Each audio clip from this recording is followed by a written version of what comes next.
Hello दोस्तों, स्वागत आपका फिर से इस खूबसूरत से प्यारे से चैनल BR केमिस्ट्री क्लासेस में। इस लेक्चर सीरीज में हम डिस्कस कर रहे हैं कंप्लीट एनसीईआरटी को। इस लेक्चर सीरीज में चलते हुए हमने कुछ टॉपिक पहले से डिस्कस कर चुके हैं। अगर आप उन वीडियो को लेक्चर्स को नहीं देखा है तो हमारे डिस्क्रिप्शन सेक्शन में जाएं और वो पिछली वीडियो को जाकर जरूर देखें। आज डिस्कस करने वाले हम हेनरी का नियम। हेनरी का नियम गैसों की घुलनशीलता से संबंधित एक महत्वपूर्ण नियम है जिसे विलियम हेनरी ने 1803 में प्रतिपादित किया था। इस नियम के अनुसार किसी गैस की किसी तरल से घुलनशीलता उस गैस के आंशिक दाब यानी पार्शियल प्रेशर के सीधे अनुपात में होती है। इसका गणितीय सूत्र C = KH × PC = KH upon C.P, जहाँ पर C क्या है? C किसी गैस की घुलनशीलता मोल पर लीटर में है। KH क्या है? हेनरी का स्थिरांक, हेनरी कांस्टेंट, जो गैस और विलायक के प्रकार पर निर्भर करता है। P क्या है? P है पार्शियल प्रेशर। अगर आपको इस चैनल से कुछ सीखने को मिलता है तो प्लीज़ इस BR केमिस्ट्री क्लासेस को सब्सक्राइब करें और लाइक करें, फॉलो करें। आगे इसके बारे में हम सारी चीज़ों को डिस्कस करेंगे, जैसे परिभाषा हो गई इसकी, कुछ एग्जाम्पल और इसके यूजेस कहाँ कहाँ होते हैं, उसको भी हम पूरी तरह से समझने की कोशिश करेंगे। तो इसके उपयोग क्या हैं? सोडा और कोल्ड ड्रिंक्स में गैस का घुलना, जैसे कोका कोला हो गई, पेप्सी हो गई, मिरिंडा हो गई, थम्स अप हो गई, यानी पेप्सी वगैरह आती है ना, उसमें क्या होता है, जो गैस घुली रहती हैं वो हेनरी लॉ को फॉलो करती हैं। कार्बोनेटेड ड्रिंक्स में CO2 गैस को उच्च दाब पर घुलाया जाता है। जब बोतल को खोला जाता है तो दाब कम हो जाता है, जिससे CO2 गैस बाहर निकलती है। ओके।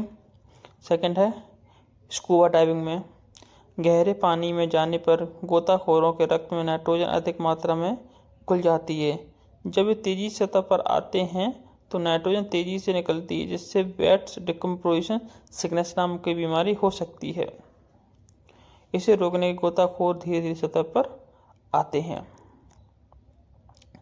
ऑक्सीजन सिलेंडर में गैस स्टोरेज के रूप में अस्पतालों में उपयोग होने वाले ऑक्सीजन सिलेंडर में ऑक्सीजन को उच्च दाब पर घुलाया जाता है ताकि अधिक मात्रा में गैस को संग्रहित किया जा सके, है ना। उसका प्रेशर बढ़ाया जाता है जिससे ज़्यादा गैस सिलेंडर में अपन भर सकते हैं। उच्च ऊंचाई पर सांस लेने में कठिनाई, ऊंचाई बढ़ने पर वायुमंडलीय दाब कम हो जाता है, जिससे ऑक्सीजन की घुलनशीलता कम हो जाती है और सांस लेने में हमें कठिनाई होती है, जिसको क्या बोलते हैं, हाइपोक्सिया हो सकता है।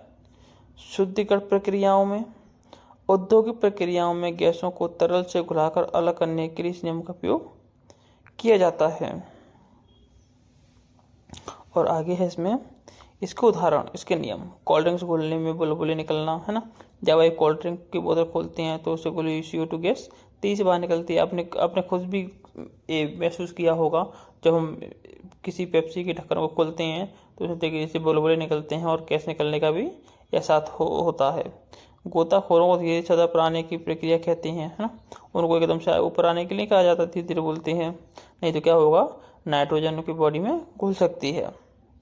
हाई एल्टीट्यूड पर सांस लेने में समस्या, मतलब जो पर्वतारोही होते हैं, जो ऊंची ऊंची चोटियां चढ़ते हैं, पहाड़ चढ़ते हैं, माउंट एवरेस्ट चढ़ते हैं, उनको भी बार बार ऑक्सीजन सिलेंडर की आवश्यकता होती है ना। जब ऊपर जाओगे तो वायु दाब कम हो जाता है तो उनको ऑक्सीजन की आवश्यकता होती है ना, क्योंकि ऊपर जाने पर हवा में ऑक्सीजन का आंशिक दाब कम हो जाता है। निष्कर्ष, हेनरी का नियम गैसों की घुलनशीलता और आंशिक दाब के बीच में संबंध दर्शाता है। यह विभिन्न क्षेत्रों में उद्योग, चिकित्सा, गोताखोरी आदि मानव अस्तित्व को महत्वपूर्ण भूमिका निभाता है। अगर आपको कंप्लीट स्टडी करनी है तो हमारे डिस्क्रिप्शन लिंक में जाएं और वहां पर टेलीग्राम चैनल को पे जुड़ें। वहाँ पे सारी PDF डली हुई हैं, वहाँ से PDF आप डाउनलोड कर सकते हैं और अपनी पढ़ाई को और अच्छी तरीके से कर सकते हैं। हमारे टेलीग्राम चैनल पर नीट और JEE के लिए भी कंप्यूटर केमिस्ट्री का बैच लागू दिया हुआ है। अब हम अपनी तैयारी को बेहतर और बेहतर बना सकते हैं। तो BR केमिस्ट्री क्लासेस को सब्सक्राइब करें, लाइक करें, फॉलो करें। Thank you. और इसके बारे में कमेंट ज़रूर करें कि आपको वीडियो कैसी लगी। Thank you.